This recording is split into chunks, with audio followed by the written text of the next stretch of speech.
Et salut les gars. Alors aujourd'hui on se retrouve non pas pour parler de jeux vidéo tels que League of Legends, CS ou je ne sais que Overwatch. On se retrouve pour parler de ma périlleuse aventure de la panne sur l'autoroute A1. Alors accrochez-vous parce que ça va décoiffer. Alors j'arrive, on passe un petit week-end en famille avec les petits potes. Là on se bastonne avec Pierre, petit bisou à Florian et j'en passe. Et je rentre chez moi, donc chez moi à Lille, donc environ 350 km.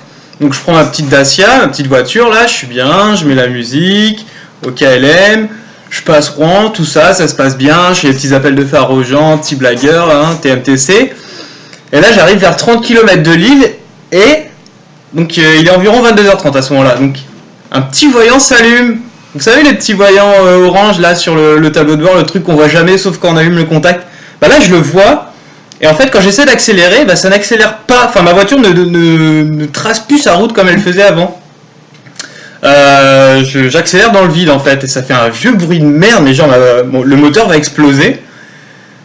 Et donc j'ai même pas le temps de réfléchir à ce qui se passe que hop, direct après le voyant de stop, il s'allume aussi. Donc je fais bon ok, faut que je m'arrête, fais pas le con. Donc là, bim, clignotant, tac tac tac, je me mets sur la bande d'arrêt d'urgence, la base on va dire, comme diraient certains, et je m'arrête. Donc je suis bien là, je suis arrêté, bon je me dis allez je lui laisse le temps de repartir, elle a fait une petite blague avant de rentrer, je coupe le contact, je rallume, ça redémarre pas.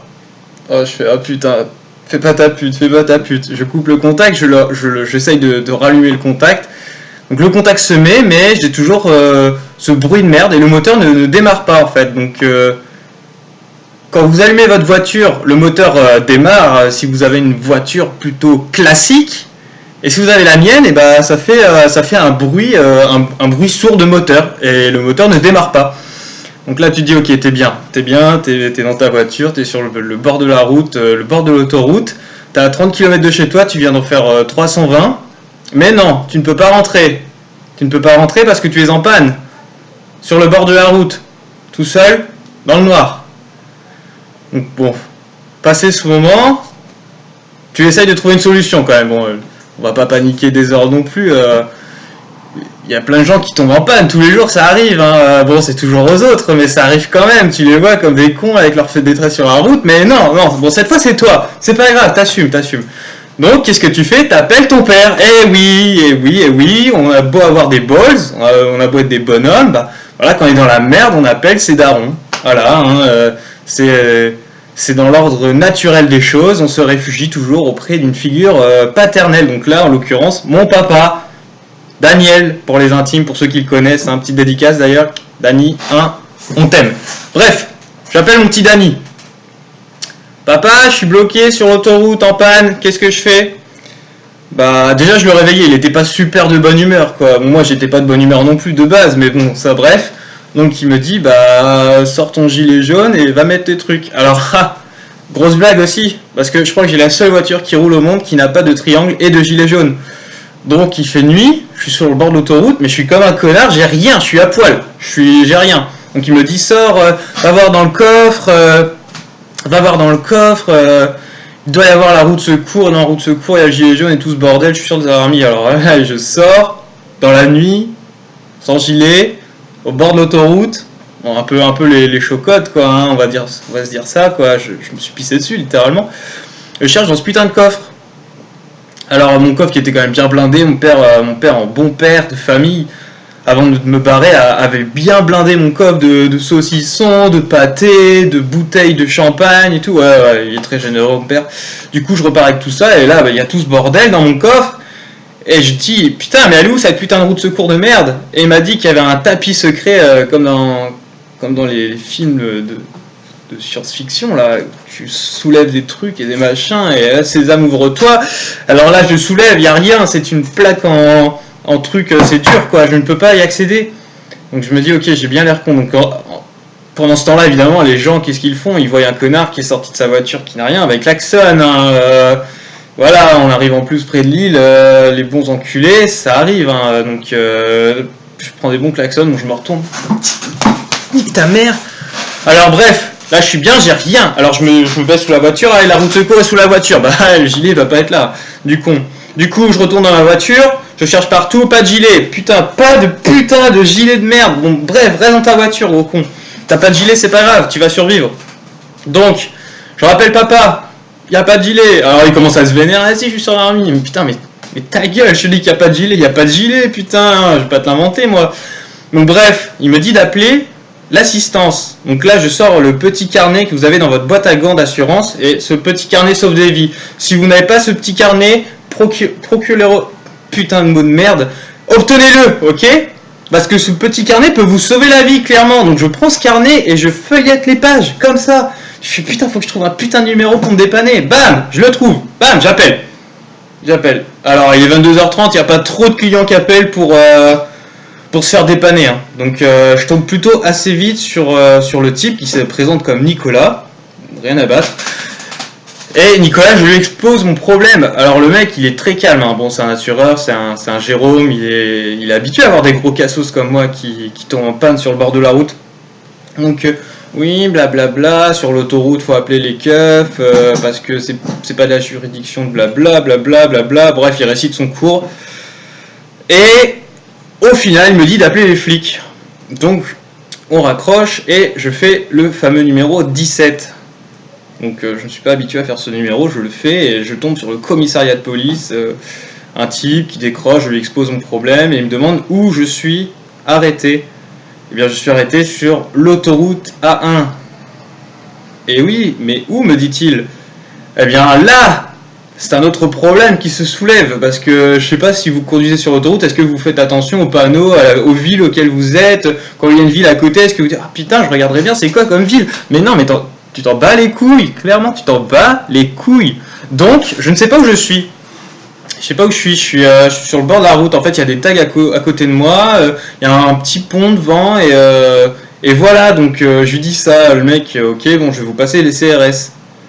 Ok, il me passe les CRS, bon, même délire, je leur explique que je suis sur l'autoroute A1, 30 km de Lille, blablabla, blablabla, blablabla. Et ok, on va appeler la dépanneuse. Donc, il appelle la dépanneuse, 20 minutes plus tard, la dépanneuse m'appelle. Ah putain, il doit être bientôt arrivé, ça fait un bon paquet de temps que j'attends quand même. Eh ben non, le mec était pas parti, il avait juste besoin de savoir où j'étais. Mais putain, mais gros, ça fait 4 fois que j'explique où je suis, vous pouvez pas parler entre vous, sérieux? Donc là, je suis là à lui réexpliquer où je suis, à côté de tout blablabla, on est reparti dans une putain de discussion de merde, et le mec ne voyait toujours pas où j'étais. Donc les autres, je sais pas s'ils ont fait semblant de comprendre ou s'ils s'en tapaient. Donc, lui par contre, la dépanneuse, c'est plutôt pratique de savoir où je suis exactement. Donc au bout d'un petit quart d'heure de discussion, on arrive à convenir du point de rendez-vous. Enfin, moi je peux pas trop bouger, donc c'est plutôt lui qui est venu à moi. Ça va être une star. Et le mec se met en route. Et donc là, t'es là dans ta voiture, il fait nuit, et les gens passent très très vite à côté de toi, et tu te dis putain, ça aurait fait une demi-heure, je serais déjà rentré, je serais en train de jouer sur le PC et tout. Mais non, t'es dans ta voiture un dimanche soir.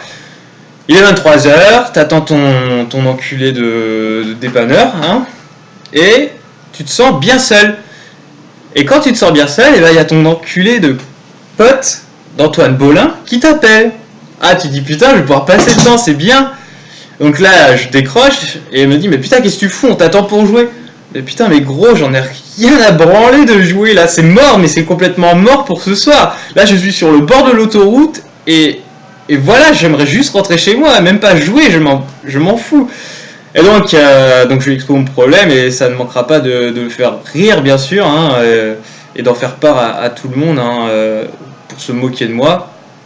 Ça, c'était super sympa, hein. Merci Antoine, quand tu seras dans la merde, n'hésite pas à me dire de t'appeler, je serai là pour te soutenir, hein, comme tu l'as fait avec moi. Donc voilà, donc après je raccroche. Et j'attends, donc petite VDM, on patiente, et il arrive, le dépanneur, donc il arrive, et tu vois, t'as déjà vu des voitures de dépannage, peut-être le jour, mais la nuit c'est pas pareil. Si t'as déjà été sur des foires, les manèges ils ont des flashs, des lumières et tout, bah lui c'est ça, mais en pire, donc t'as passé 3 quarts d'heure à attendre dans le noir, et lui il arrive avec ses flashs et tout, alors là il t'arrache la gueule, t'es là, oh putain. Et donc il te réveille comme ça, hein, pour dire un peu j'arrive, voilà, je suis là, machin. Donc il sort, il arrive, blabla, blabla, allez hop, je suis le dépanneur, ouais, je sentais que je croyais que t'étais une prostituée ukrainienne, mais non, c'est bien le dépanneur, Il arrive, donc je lui expose mon problème, j'ai pas de gilet jaune, bon bref, le mec il s'en bat avec total, il me dit ouais, restez près du camion, bref, je reste près du camion, et il remorque ma voiture, donc voilà, petit remorquage classique, avec le crochet, blabla, et tout le bordel, là, son délire, et on monte avec lui, donc on retourne à sa décharge, et donc bon, le mec était plutôt sympa, hein, c'est son métier, en même temps, moi j'étais plutôt content d'être dépanné et de sortir de cette autoroute, et on arrive à son centre d'assistance, donc c'est un garage, le garage du bois pour les intimes, mais dans un village de merde, mais genre paumé de paumé, donc déjà que le nord c'est paumé, mais alors là, c'est une ville paumée dans le nord. Alors je sais pas si tu te rends compte, mais il y a 4 cons qui se battent dans un pub, quoi. Enfin c'est un peu ça. Je sais même pas s'il y a un pub d'ailleurs. Enfin je crois qu'il y a rien. Il y a juste 3 maisons. Enfin bref, on est là et puis donc il repose ma voiture et il me dit bah prenez vos affaires machin et vous pouvez y aller machin. Je suis bah, ok, ça se passe comme ça et tout. Entre deux j'avais appelé l'assurance, ils m'ont envoyé un taxi. Donc voilà, on est là. Je vois que ça fait 185 € les papiers que je remplis. Ça fait beaucoup, j'espère que je vais pas devoir payer. En fait non, c'est l'assurance qui prend en charge le moindre frais, même pas besoin d'avancer. Moi j'étais plutôt rassuré. Et donc me voilà sur le bord de la route du garage du bois, devant le garage du bois même, à attendre mon putain de taxi. Donc en fait j'aurais attendu pas mal de temps dans cette histoire, hein, mais je vous épargne les détails, parce qu'en fait quand j'ai attendu, il y a Antoine. Non, là j'ai appelé Antoine pour me venger quand même, le faire un peu chier de m'avoir fait chier. Et du coup il a rigolé de ma situation, mais ça me faisait marrer aussi, donc ça va. Et le taxi est arrivé au bout de peut-être une demi-heure d'attente. Donc là, il commence à être, il est minuit passé. Là, t'es bien claqué et tout. Donc le mec arrive tranquille. Donc, je vois un taxi dans cette ville de merde, ça peut que être le mien, donc j'y vais. Je commence à ouvrir la porte arrière, parce que je voulais pas trop le vexer, genre on se connaît pas, tu vois, t'es pas de ma famille, je vais pas monter devant, je sais pas comment ça se passe. Dans tous les films que j'ai matés, moi je monte à l'arrière dans le taxi. Et le mec il fait ah montez devant, c'est bon, on n'est pas à Paris. Petite dédicace aux Parisiens au passage. On n'est pas à Paris, alors là je fais ah putain il va être trop cool et tout, allez vas-y je monte devant. Bon, c'est une caisse de merde mais je m'en fous quoi, je monte devant. Donc je suis là avec mon vieux sac à dos de merde et je monte devant, donc le mec il est en mode posé là avec son siège incliné comme ça. Et un peu comme ça, je crois, un peu. Il est un peu comme ça quand il conduit, comme ça même. Et le mec il est au KLM quoi. Donc moi je me sens normal quoi, je m'en fous. C'est quoi ce truc, putain. Bref. Et on y va, donc là je regarde le compteur, oh putain déjà 50 balles, oh putain ça va me coûter cher ces conneries encore. Donc on est parti pour Lille, bam, il met son GPS, vous savez, vous connaissez la route, bah je viens rarement dans cette ville, je dois vous avouer, donc non, et lui non plus, parce que en même temps c'est une ville de merde, je vous ai déjà dit ça. Donc il met son GPS, puis on est reparti, on rechoppe l'autoroute et tout. On converse, il parle de foot, balaye du foot, mais quand même je rentre dans son délire pour faire plaisir, hein, parce que voilà, je suis un mec qui fait plaisir, hein, vous le savez ça, surtout toi Anna. Et on est reparti pour Lille. Donc voilà, on arrive à Lille et au bout d'une petite demi-heure encore, donc là je crois il est genre minuit 45, un truc comme ça. Et le compteur est à 120 €. Et le mec doit retourner plus loin. Donc en gros ça va genre être 130, 180 je pense, pour qu'il rentre dans sa putain de ville de merde. Et je lui dis est-ce que je dois régler votre course? Et là le mec me regarde sérieusement et me dit bah oui et surtout en espèces. Alors là je fais oh putain. Putain c'est vraiment une soirée de merde, putain de merde. Et là j'aurais envie de le frapper mais bon comme il était plus barré que moi en même temps c'est pas dur. Je pouvais pas, et donc je le regarde, genre, c'est une blague, et là il se met à éclater de rire, bah ouais c'est une blague, c'est l'assurance qui prend en charge, ah ok, putain gros, ferme ta gueule avec tes blagues, c'est plus l'heure des blagues là, sérieusement, arrête ça. Donc bref, voilà, je suis content, j'ai pas eu à payer non plus, et je rentre chez moi, bon il est aux alentours d'1 heure.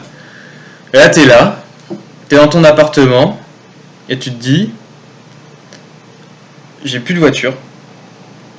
J'ai une semaine de stage qui commence, je sais pas comment je vais faire, et c'est bien la merde. C'est bien la merde parce que, en fait, j'ai laissé toutes mes affaires dans la voiture. Et même mon GPS que je venais d'acheter. Un GPS qui était. J'espère qu'il est toujours, hein, j'espère que je vais le retrouver ce GPS, j'ai espoir. J'ai espoir. Un GPS Garmin, hein, pour ceux qui connaissent, c'est pas le GPS de merde qui t'indique des trucs pourris, quoi. C'est bien le GPS international, tu peux aller dans n'importe quel pays, tu peux même aller dans la mer avec, c'est vraiment un GPS de malade. Et ben je l'ai laissé là-bas, avec toute ma pouffe, avec mes bouteilles de champagne et tout, parce que moi je suis généreux, je suis comme ça. Si vous avez envie de me carotte, mais carottez-moi, il n'y a pas de problème, allez-y, c'est gratos. Et donc voilà, j'ai laissé toutes mes affaires dans cette putain de voiture que je ne retrouverai sans doute jamais, parce que apparemment le problème, c'est un problème de moteur, une courroie de je sais pas quoi de bordel qui a lâché. Et du coup mon père, il a dit, tu sais ça sert à rien de faire des frais dessus dans un garage, je vais venir la récupérer. Donc là aujourd'hui il est venu récupérer ma voiture. Enfin ma voiture qui n'est pas techniquement ma voiture, mais on va dire que c'est ma voiture, parce que j'aime bien l'appeler ma voiture. Parce que techniquement c'est moi qui l'utilise, donc on va dire que c'est ma voiture quoi. Et du coup il la ramène en Normandie du coup avec mon GPS et ma bouffe. Du coup j'ai pas de bouffe là, du coup j'ai fait des courses de merde, j'ai mangé de la merde alors que j'avais eu du pâté, du jambon et tout. Je suis bien au fond, Et le matin je suis obligé de prendre le bus maintenant, et le soir aussi je suis obligé de prendre le bus, ça rallonge ma journée de 2 heures. Alors là franchement je suis au fond. Je crois qu'il me faudrait au moins un Florian pour me calmer. Au moins un Florian. Donc voilà ma périlleuse aventure. Je crois que j'ai pas oublié de détails. Enfin, franchement, il n'y en avait pas tant que ça finalement parce que j'ai pas mal attendu. Mais je voulais partager cette expérience avec vous. Et si vous avez regardé cette vidéo, c'est une forme de soutien. Je vous remercie d'ailleurs, ça me fait super plaisir. Je sais que vous vous inquiétiez pour moi. Surtout toi, Théo. Sans cesse des appels. Arrête, Théo, c'est gênant, putain. Arrête. Voilà, et je vous dis à bientôt. Moi, je vais redescendre en juillet. Du coup, sans voiture, quoi. Ce sera sur mon train, avec les pauvres. Pas le choix. Et du coup, voilà. Je vous fais tous... non, je vais pas dire ça. Parce que j'ai pas envie de le dire. Mais je vous aime, au fond. Je vous aime. Et penser à vous, ça me réconforte un peu. Bon, certains plus que d'autres, mais je le dirai pas, quoi. Qui petit préféré, quoi, hein, c'est normal, hein, je suis sûr que tu te reconnaîtras. Bon allez, à plus les gars.